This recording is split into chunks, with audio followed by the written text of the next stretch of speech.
Hello friends, welcome to Arora kitchen. இன்றைக்கி நம்ம வீட்டில் என்ன சமையல்னு பார்த்துடலாம் வாங்க.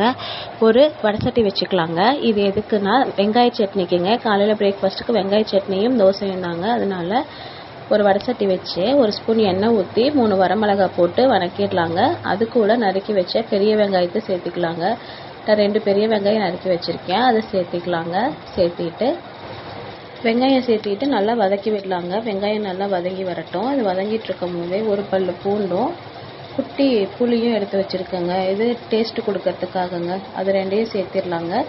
சேர்த்திட்டு நல்லா வதக்கி விடலாங்க. நல்லா வெங்காயம் வதங்கி கண்ணாடி பதத்துக்கு வரட்டுங்க.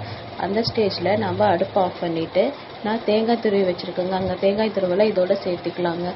சேர்த்திட்டு இதை அரைச்சிட்டோம்னா தோசைக்கு சைட் டிஷ் ரெடிங்க. அடுத்தது லஞ்சுக்கு என்ன பண்ணலான்னு பார்க்கலாம். இன்றைக்கி லஞ்சுக்கு தக்காளி சாதம் தாங்க.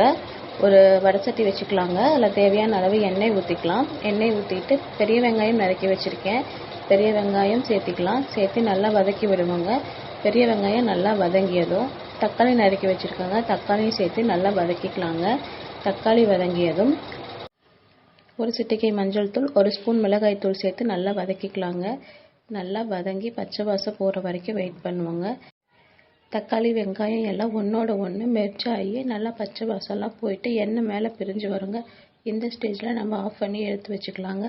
சுடுசாதம் போட்டு இதில் கலர்னோம்னா நமக்கு தக்காளி சாதம் ரெடி. அடுத்து முட்டைக்கோஸ் பொரியல் தாங்க செய்ய போகிறோம். அதுக்கு எண்ணெய் ஊற்றி வெங்காயம் பச்சை மிளகாய் சேர்த்து வதக்கிக்கலாங்க. வதக்கிட்டு இந்த வதங்கி வரும்போது நான் ஆல்ரெடி கட் பண்ணி வச்சுருக்கேங்க இந்த முட்டைக்கோஸ் இதில் சேர்த்திக்கலாங்க.